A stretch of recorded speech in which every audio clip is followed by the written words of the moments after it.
আমি বেশ কিছুদিন আপনাদের সঙ্গে কোনো রেসিপি শেয়ার করতে পারিনি, তার জন্য আমি খুবই দুঃখিত। এখন কিন্তু বাজারে প্রচুর পরিমাণে আম পাওয়া যাচ্ছে, সে কাঁচা আম হোক বা পাকা আম হোক। তাই আজকে আমি আপনাদের সঙ্গে শেয়ার করছি কাঁচা আমের মিষ্টি আচার বা কাঁচা আমের মোরব্বা বলতে পারেন।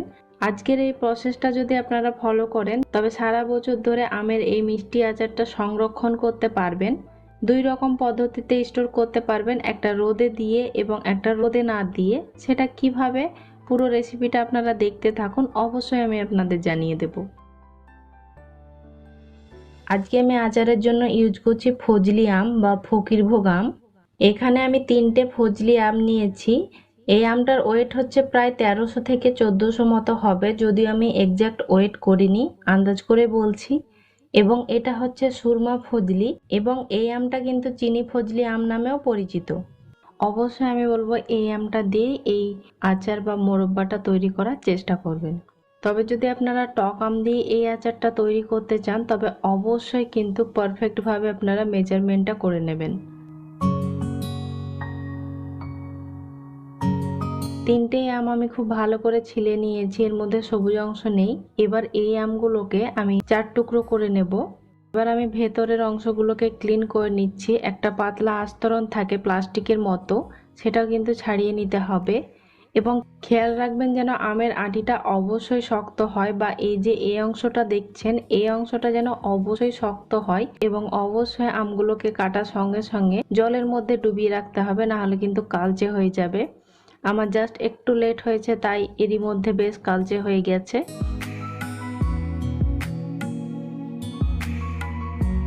এবার এই আমগুলোকে কিন্তু ছিদ্র করে নিতে হবে, তাই এই ধরনের কাঁটা চামচ দিয়েও ছিদ্র করে নিতে পারেন। তো আমি এখানে ইউজ করছি কাবাব স্টিক। এখানে আমি প্রায় 1 মুঠো নিয়েছি, প্রায় এখানে 30-40টা মতো কাবাব স্টিক আছে। অবশ্যই খুব ভালো করে রাবার ব্যান্ড দিয়ে একটু বেঁধে নিয়েছি। মনের মধ্যে যত রাগ আছে এখন আমের মধ্যে ঝেড়ে দিন, তবে খেয়াল রাখবেন সে রাগটা যেন নিজের হাতে গিয়ে না পড়ে। আমটা যদি ছোট টুকরো করে প্রথমে কেটে নেওয়া যায় তাহলে ছিদ্রগুলো তৈরি করতে খুবই অসুবিধা হয়, তাই প্রথমে আমি বড় করে কেটে নিয়ে ছিদ্রগুলো তৈরি করে নিচ্ছি। এবং এই সাইডগুলো কিন্তু অবশ্যই ছিদ্র করে নিতে হবে। এই ছিদ্রগুলো তৈরি করে নেওয়ার কারণে মিষ্টিটা ভিতরে ঠিকঠাকভাবে পৌঁছাতে পারবে। এবং একটু প্রেস করলে দেখবেন আমের ভেতরের যে রসটা সেটা কিন্তু বেরিয়ে আসবে। এবং টক আম দিয়ে তৈরি করলে অবশ্যই কিন্তু এইভাবে প্রেস করে করে আমের ভেতরে সম্পূর্ণ রসটা নিংড়ে ফেলতে হবে, মানে টক আমের টক ভাবটা কিন্তু চলে যাবে। তো যেহেতু আমি ফজলি আম ইউজ করছি তাই আমি ভেতরের রসটা আর নিংড়ে ফেলছি না, আমি জাস্ট এটাকে খুব ভালোভাবে ওয়াশ করে নেব। একটু খেয়াল করে দেখুন অসংখ্য পরিমাণে ছিদ্র হয়েছে, তো এইরকম ছিদ্র করে নিতে হবে। তো সব আমগুলো ছিদ্র করে নিয়েছি, এবং ছিদ্র করে নেওয়ার পর আমি আবারও 2 ভাগ করে নিয়েছি, মানে একটা আমকে আমি 8 ভাগে ভাগ করে নিয়েছি। তো সব আমগুলো খুব ভালোভাবে আমার ওয়াশ করা হয়ে গেছে, এবং আমি একটা কড়াইয়ের মধ্যে সব আমগুলো নিয়ে নিয়েছি। এবং একটু বড় পাত্র হলে খুব ভালো হয়, তবে আমার কাছে এর থেকে বড় আর পাত্র নেই রান্না করার মতো। এবার আমি এর মধ্যে অ্যাড করে দিচ্ছি 800 থেকে 900 গ্রাম মতো চিনি। যেহেতু আমি ফজলি আম ইউজ করছি তাই আমি চিনির পরিমাণটা কম নিয়েছি, তবে আপনারা যদি টক আম দিয়ে এই আচারটা তৈরি করেন তবে আম যতটা পরিমাণে নেবেন ততটা পরিমাণে কিন্তু চিনি নিতে হবে, মানে 1 কিলো আমের জন্য 1 কিলোই চিনি নিতে হবে। এবার আমি এর মধ্যে অ্যাড করে দিচ্ছি প্রায় 600 থেকে 700 ml মতো জল। জাস্ট একবার আমি নেড়ে নিচ্ছি এবং এটাকে খুব ভালোভাবে ফুটতে দিচ্ছি। কিছুক্ষণের মধ্যে খুব ভালোভাবে ফুটে উঠেছে এবং একটু হালকাভাবে নেড়ে নিচ্ছি। 1/4 টিস্পুন মতো লবণ, একটু লবণ দিলে টেস্টটা বেশ ভালো হয়। খুব ভালো করে মাঝে মধ্যে নেড়ে নিতে হবে, না হলে নিচের আমগুলো বেশি সেদ্ধ হয়ে যাবে এবং উপরের আমগুলো কিন্তু শক্তই থেকে যাবে।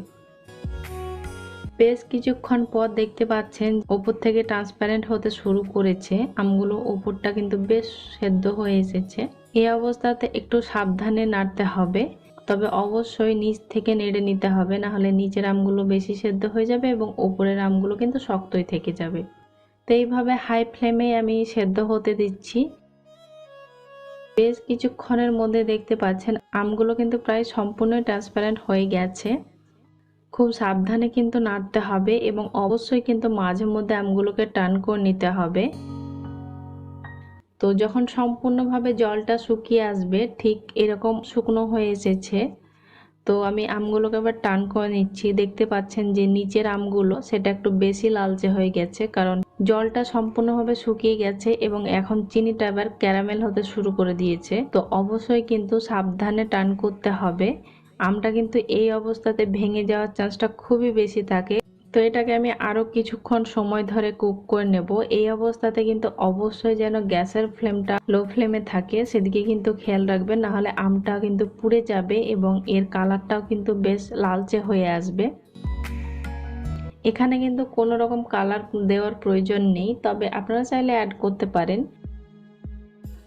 তো আমটা আমার পুরোপুরি রান্না করা হয়ে গেছে। এবার আমি গ্যাসের ফ্লেমটা অফ করে দিলাম এবং এটাকে আমি একটু ঠান্ডা করে নিচ্ছি।